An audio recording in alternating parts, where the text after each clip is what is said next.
Happy New Year. We are kicking off this new year with 8 ways for you to stay organized. Eight. There's simple things you can do each and every day, each and every week, and I can't wait to share them with you.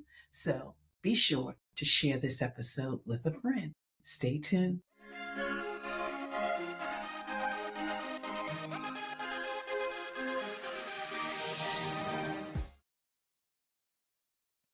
Well, hello. I am excited to be here with you. I'm excited to be able to share just 8 ways you can be organized in 2026. It doesn't have to be complicated. They can be simple. They can be things that you kind of incorporate into your habits and routines. And some of these things you can just do seasonally, monthly. So I want to get started, but of course, there are 8. So let's talk about the first one. And this is something that I practice, and it's not putting things down, but putting them away. Because, first of all, it saves you energy on the back end. Because when you constantly put things down, it creates a pile. And therefore, at some point, you have to deal with the pile. But when you actually put things away, you don't have to worry about it. And also, I did that. I started telling myself, I want to be able to come home and see a clear surface. I want to be able to walk into my bedroom and see a clear space, the bathroom, the kitchen. So it's really just kind of motivating and inspiring yourself of the end result of putting things away, not just putting them down because it is convenient to put things down. But at some point, you are going to have to deal with that. So that's the first tip. Don't put things down, put them away. Number two, give everything a home. A lot of you probably take your shoes off when you come home, get a shoe rack. Maybe you want a place for your keys, have a place for your keys.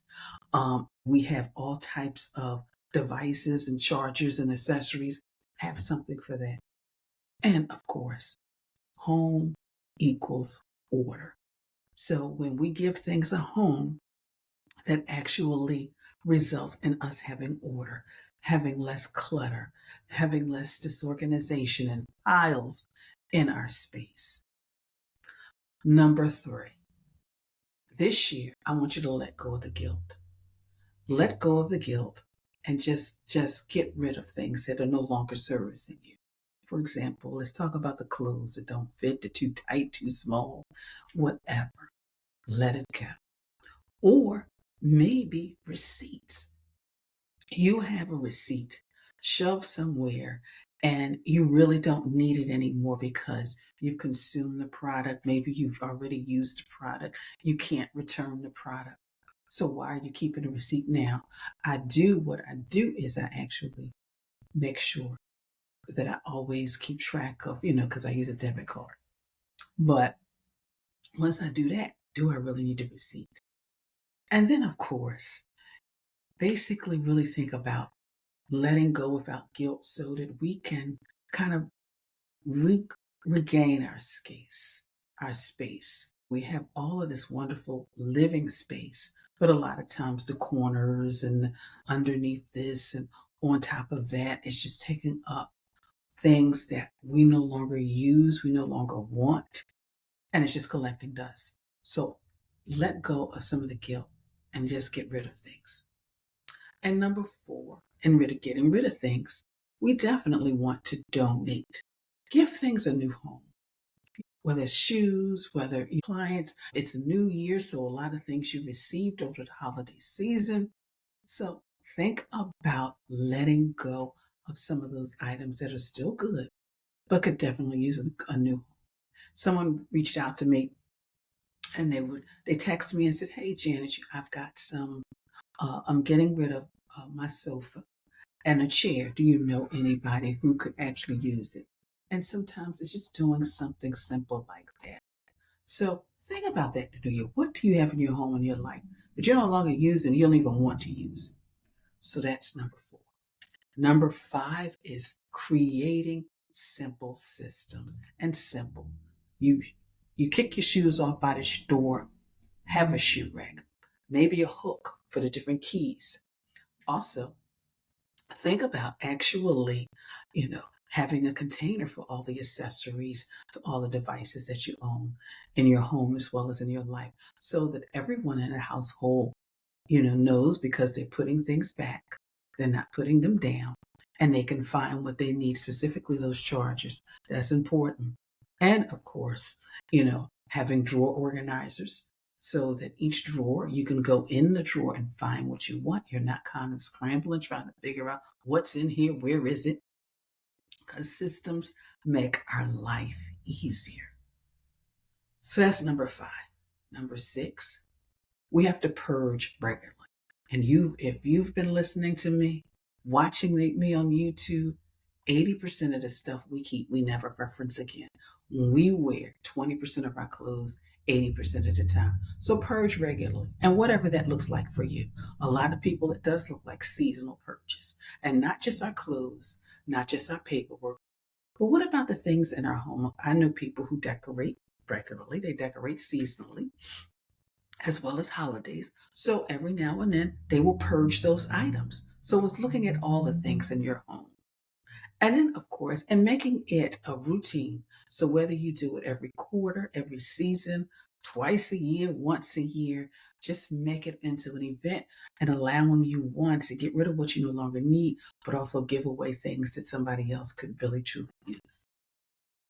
And number seven, in order to really stay on top of everything, because we've got life to live, is to schedule regular times to do certain things.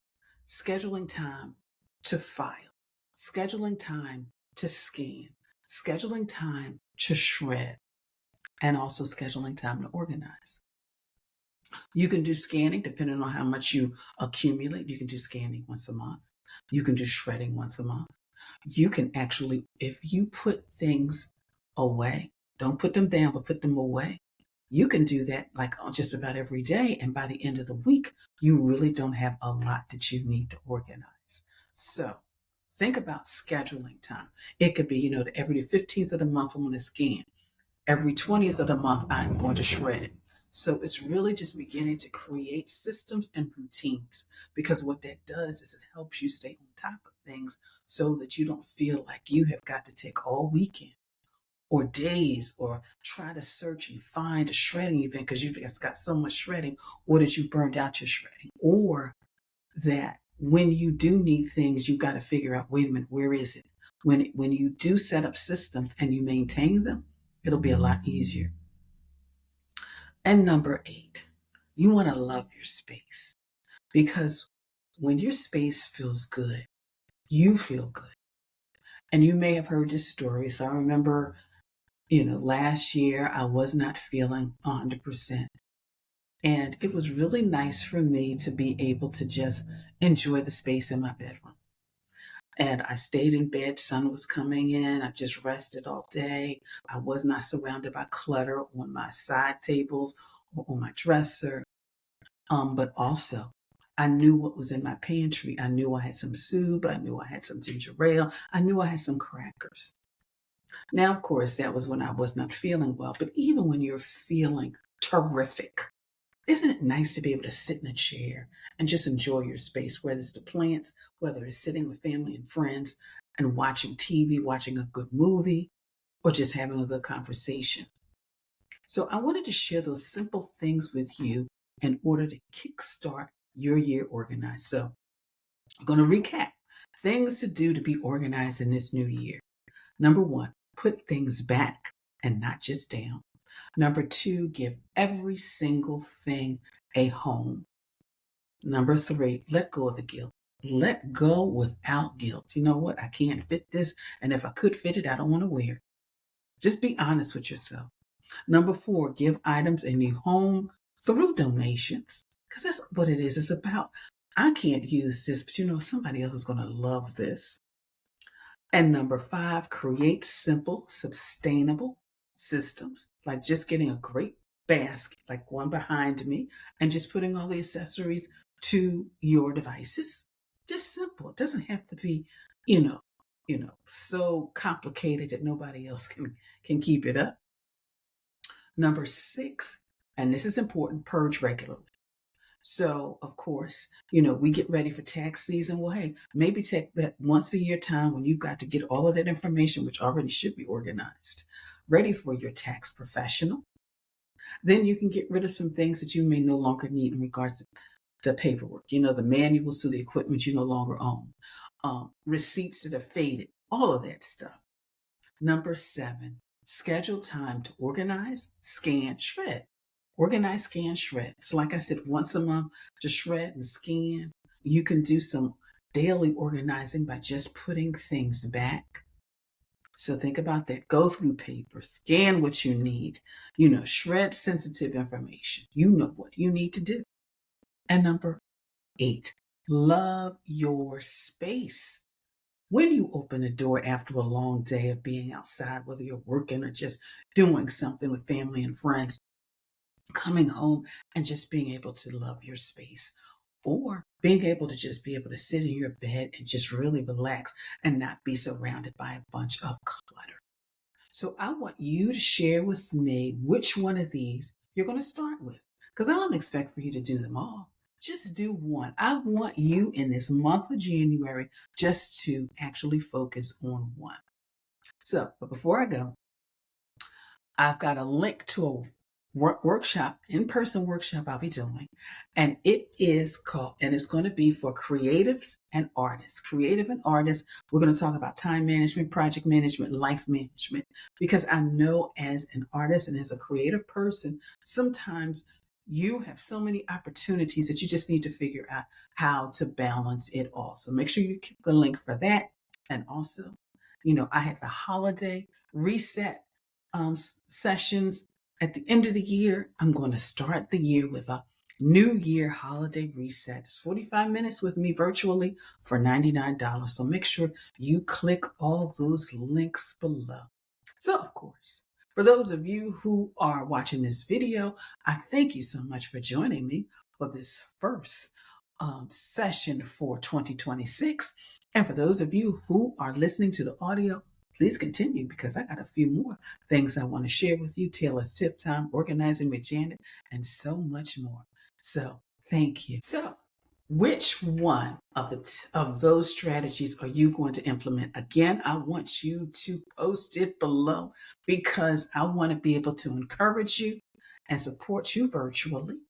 But also make sure you click all the links below because I've got the upcoming workshop. I've got the 45-minute special session. So until next time, I want you to have a clutter-free day. I want you to have an organized week. And I definitely wish you a very happy new year.